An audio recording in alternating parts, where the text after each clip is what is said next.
दोस्तों आप सभी का स्वागत है मेरे नए वीडियो में। और इस वीडियो में हम देखने वाले हैं कि हमें चार्ट्स को कैसे समझना है। दोस्तों चार्ट्स को लेके हमेशा लोगों के मन में बहुत सारे डाउट्स होते हैं और वो डाउट्स ऐसे होते हैं कि वो एक इजी वे या एक आसान तरीका ढूंढने की कोशिश करते हैं बजाय चार्ट्स को सीखने के कि वो टिप्स फॉलो करने लग जाएंगे या किसी और पे डिपेंड होने लग जाएंगे।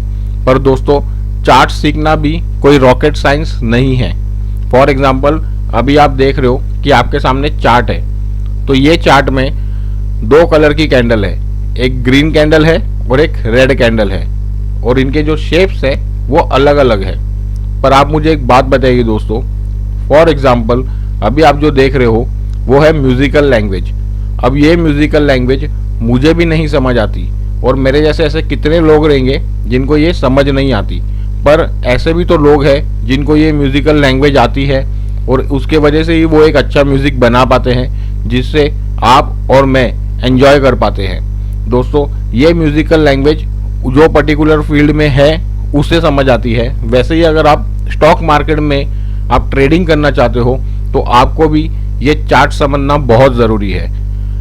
अब आप देख रहे हो कि यहाँ पे दो कलर की कैंडल फॉर्म होती है, ग्रीन और रेड। उनके शेप्स अलग है दोस्तों। उसके पीछे रीजन भी यही है कि फॉर एग्जांपल ए अलग दिखता है, बी अलग दिखता है, सी अलग दिखता है और डी अलग दिखता है। वैसे ही हर कैंडल की अपनी एक आइडेंटिटी होती है, उसके वजह से ये कैंडल शेप्स में अलग अलग दिखती है।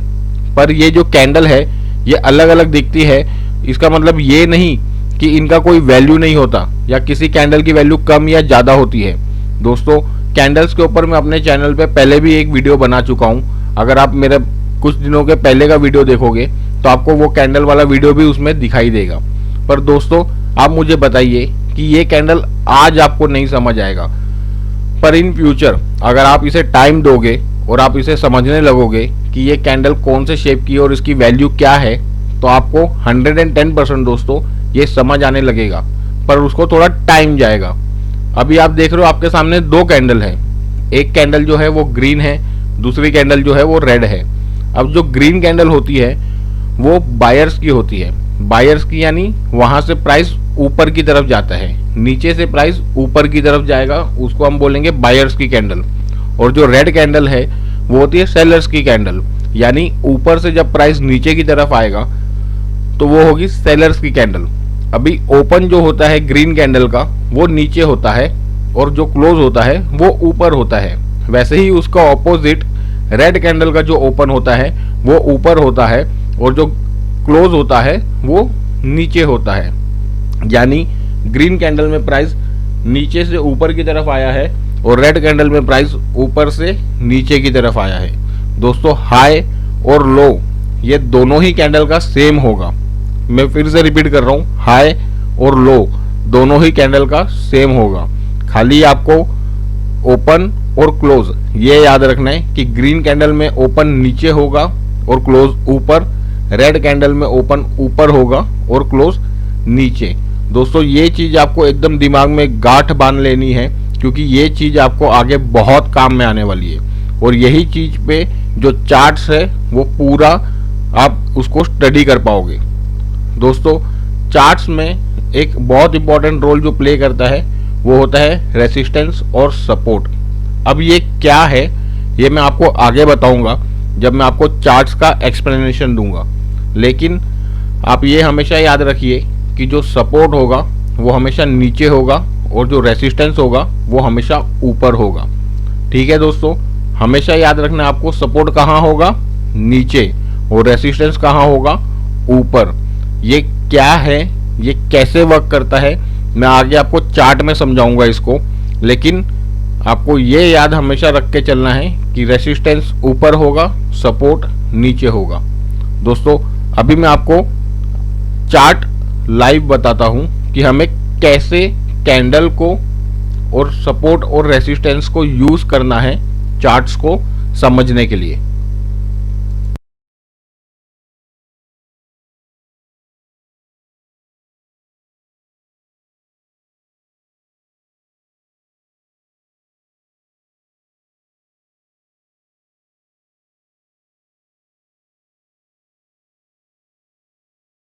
तो दोस्तों अभी जो आप देख रहे हो वो आपके सामने है निफ्टी का चार्ट। दोस्तों ये निफ्टी का चार्ट हम देख रहे हैं डे वाइज, यानी वन डे। अब वन डे क्या होता है, जैसे कि ये जो कैंडल है ये एक दिन की होगी, यानी वन डे की होगी। और वैसे ही ये जो प्रीवियस कैंडल है वो उससे पहले वाले दिन की होगी। यानी अगर ये जो कैंडल है दो मिलाऊं मैं तो ये आज और कल की कैंडल है, और ये जो कैंडल होगी ये परसों की है, ये जो कैंडल होगी वो उसके पहले वाले दिन की है। क्यों? क्योंकि हम लोग ने इसको रखा है डे पे, यानी हर कैंडल जो है वो एक दिन की है। अब फॉर एग्जांपल मैं आपको बोलता हूँ कि मुझे ये एक महीने की चाहिए, यानी हर कैंडल एक महीने की होनी चाहिए। तो ये देखो अभी ये जो कैंडल है ये एक पर्टिकुलर जो कैंडल होगी वो 1 मंथ की होगी, एक महीने की। और ये जो कैंडल होगी वो आप नीचे भी देख पा रहे हो, फर्स्ट वेब आ रहा है, यानी पिछले महीने की है। और उसके पहले वाली कैंडल जैन मंथ की है, यानी हर कैंडल अभी एक महीने की होगी है। वो कैसे हुई? क्योंकि मैं इसको 1 मंथ के टाइम फ्रेम में देख रहा हूँ। अगर मैं इसको 15 मिनट्स में देखना चाहूँगा तो मैं 15 मिनट्स में भी इसको देख सकता हूँ। अभी फॉर एग्जांपल आप देख रहे हो ये होगी है 15 मिनट्स की, सॉरी ये 1 डे की है फिलहाल। अभी मैं इसको 15 मिनट्स करता हूँ तो देखिए अभी ये 15 मिनट्स की होगी। अभी हर कैंडल है 15 मिनट्स की। तो दोस्तों अभी हम समझने की कोशिश करते हैं कि निफ्टी कैसे ऊपर की तरफ आया है, या उसकी एक हिस्ट्री पता करने की कोशिश करते हैं। तो फॉर एग्जांपल अगर मैं इसको 1 मंथ कर देता हूं तो आप देखो कि 1 मंथ में देखिए ये इसका बैकडेट डेटा है। अभी 1998 में अगर मैं देख रहा हूं तो फॉर एग्जांपल मार्केट क्या था, 935, यानी 935 था मार्केट। और आज के टाइम पे मार्केट क्या है, निफ्टी कितना है, 16,000, लगभग 16,000। तो आप देख रहे हो कि कितना ऊपर आ गया है 1998 के कंपैरिजन में। तो वैसे ही अगर सपोज मैं मंथ वाइज देख रहा हूँ तो मार्केट एक लगभग यहाँ से थोड़ा ऊपर नीचे होने के बाद ऊपर की तरफ आया है, फिर नीचे गया। अब ये नीचे कभी आया था दोस्तों, ये है 2008।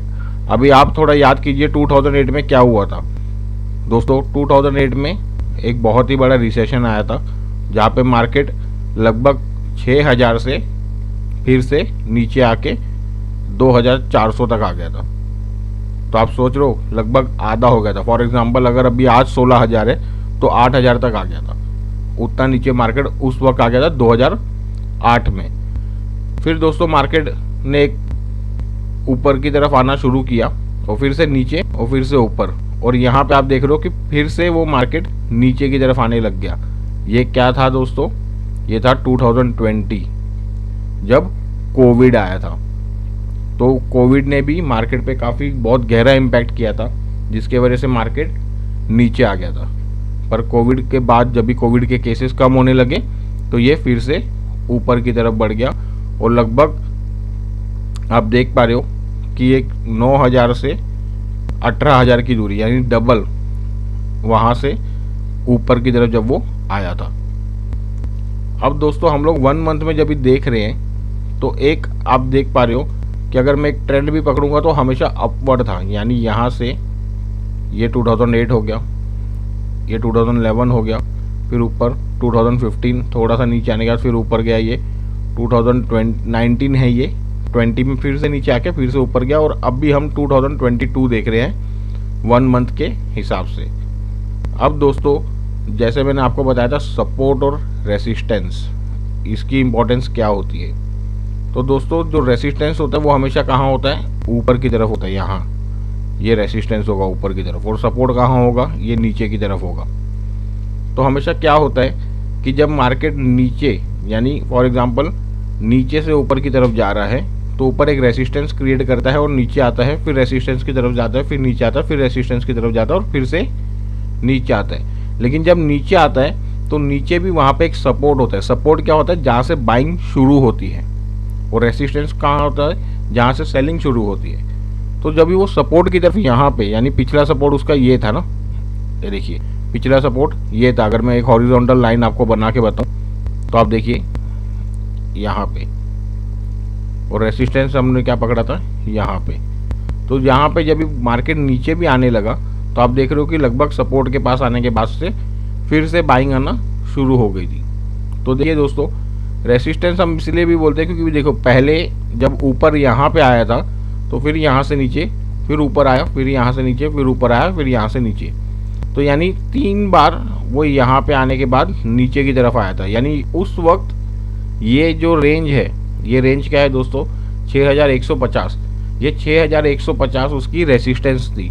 लेकिन जब यहाँ पे ग्रीन कैंडल का मैंने आपको बताया था क्लोज, जो ऊपर की तरफ होता है, यहाँ पे ये ग्रीन कैंडल ने उस रेसिस्टेंस के ऊपर क्लोजिंग दी, तो उस रेसिस्टेंस के ऊपर क्लोजिंग आने के बाद यहाँ पे फिर से बाइंग आई और ये मार्केट ऊपर यहाँ की तरफ आने लग गया। अब दोस्तों इसमें थोड़ा ध्यान देना कि यहाँ पे देखिए ये जो पिंक लाइन है, यहाँ पे रेसिस्टेंस का ब्रेक हुआ था। अब जब ब्रेक हुआ और मार्केट ऊपर आया तो इस रेसिस्टेंस को जब वो नीचे की तरफ आने लगा तो मार्केट ने उसको एज अ सपोर्ट ले लिया, यानी नीचे की तरफ ऐसा सपोर्ट ले लिया। और सपोर्ट लेने के बाद फिर से यहाँ पे बाइंग आके ऊपर चलने लगा यहाँ पे। और यहाँ पे देखो जब 3 टाइम यहाँ से रिवर्सल हुआ है तो इसको रेसिस्टेंस लिया, नीचे आया, और देखिए यहाँ पे ये जो कैंडल है ग्रीन कैंडल, इसका क्लोजर इस रेसिस्टेंस लाइन यानी ये जो पिंक लाइन है इसके ऊपर हुआ और यहाँ से बाइंग स्टार्ट होगी। अगर प्रेजेंट सिनेरियो हम पकड़ेंगे तो देखिए ये जो है, रुकिए मैं आपको बना के बताता हूँ पहले। फॉर एग्जाम्पल ये जो है, देखो ये जो लाइन है, ये एक लाइन इसका रेसिस्टेंस था। क्यों? क्योंकि यहाँ पे जाने का तो नीचे आ जाता था, यहाँ पे जाने का तो नीचे आता था। तो यहाँ पे अगर अभी एट प्रेजेंट सिनेरियो भी अगर मैं पकड़ूंगा तो मैं इसको एट प्रेजेंट अपना सपोर्ट मान के चल सकता हूँ। अगर आप 1 डे में देखोगे इसको तो आप देखोगे कि मार्केट इसी वाइट लाइन को टच करके ऊपर की तरफ आ रहा होगा। ये देखिए यहाँ पे, और यहाँ भी देखिए। तो दोस्तों ये एक सपोर्ट हो जाता है। क्यों? क्योंकि ये नीचे की तरफ है। अगर सपोज अब ये ऊपर भी आएगा तो मुझे इसको एज ए रेसिस्टेंस कंसिडर करना पड़ेगा कि यहाँ से अगर ब्रेक होगा तो ही मार्केट ऊपर की तरफ जा सकता है, वरना यहाँ से फिर से रिवर्सल आ सकता है अगर ये ऊपर भी आएगा यहाँ से। तो दोस्तों सपोर्ट और रेसिस्टेंस बहुत इंपॉर्टेंट रोल प्ले करेगा आपके लिए। हमेशा याद रखिए कि जब भी मार्केट नीचे आता है तो कोई ना कोई सपोर्ट जरूर लूँगा। अगर सपोज अगर अभी अगर मैं कुछ ट्रेड लूँगा तो मैं इसको अपना एक सपोर्ट मान के चलूँगा। यहाँ पे मैं ये समझ के चलूँगा कि फॉर एग्जांपल अगर मार्केट नीचे आता है यहाँ से और नीचे आता है और ये पिंक लाइन को ब्रेक करके नीचे आता है, तो एटलीस्ट कम से कम इस रेंज तक तो मार्केट और नीचे आएगा। अगर उसको भी ब्रेक करेगा तो इस रेंज तक आएगा। क्यों दोस्तों? क्योंकि ये सपोर्ट है। यहाँ पे एक टाइम पे सपोर्ट हुआ था मार्केट को, यहाँ से बाइंग आई थी। दैट इज़ द रीज़न कि इसको मैं एज अ सपोर्ट कंसिडर करूँगा। लेकिन अगर सपोज कल ग्रीन कैंडल के ऊपर मुझे ब्रेक दिखता है, यानी बाइंग दिखती है ग्रीन कैंडल के ऊपर, जैसे ये जो ग्रीन कैंडल है, ये जो ग्रीन कैंडल बनी है इसके ऊपर अगर कल बाइंग दिखती है तो मैं यहाँ पे सोच सकता हूँ बाय करने का फॉर स्विंग ट्रेड, ज़्यादा लंबा नहीं। क्यों? क्योंकि एक ट्रेंड लाइन भी यहाँ पे बन रही है दोस्तों। ये देखिए मैं आपको ट्रेंड लाइन भी बना के बताता हूँ। देखिए ये, यानी मार्केट को अगर बाइंग चाहिए, एक अच्छी बाइंग जहाँ पे बायर्स अट्रैक्ट होंगे, तो यहाँ पे ऐसे इसको, ये जो ट्रेंड लाइन है वाइट वाली, इसको ब्रेक करना पड़ेगा। इसके बाद ही कुछ अच्छी बाइंग दिख सकती है। और ये जो रेसिस्टेंस है यहाँ पे, इसको ब्रेक करना पड़ेगा मार्केट को। तो ऐसे ही होता है दोस्तों चार्ट्स। जो डॉजी, जो हैमर, उनका इंपॉर्टेंट क्या है? अभी देखिए जैसे ये जो कैंडल है, ये 2 दिन का अगर मैं पकड़ूंगा तो इसको मैं बोल सकता हूँ कि बुलिश इनगल्फिंग कैंडल है ये वाली। तो यहाँ पे अगर इसका ब्रेक होता है और बाइंग यहाँ पे आती है अच्छी, तो शायद एक बायर्स अट्रैक्ट हो सकते हैं। वरना फिलहाल तो ये जो प्रीवियस सपोर्ट था उसके नीचे ही है। यानी प्रीवियस सपोर्ट क्या था दोस्तों? ये, रुको मैं पहले सब डिलीट करता हूँ। देखो प्रीवियस सपोर्ट क्या था दोस्तों इसका, ये। फिलहाल तो ये प्रीवियस सपोर्ट के नीचे है। अब ये इसको एज ए रेसिस्टेंस यूज कर सकता है, या तो फिर अगर रेसिस्टेंस को ब्रेक करेगा और ऊपर आएगा तब यहाँ पे बाइंग दिख सकती है। तो ऐसे ही होता है दोस्तों चार्ट्स का। आपको ट्रेंड लाइन और ये समझना है कि सपोर्ट और रेजिस्टेंस कहाँ है।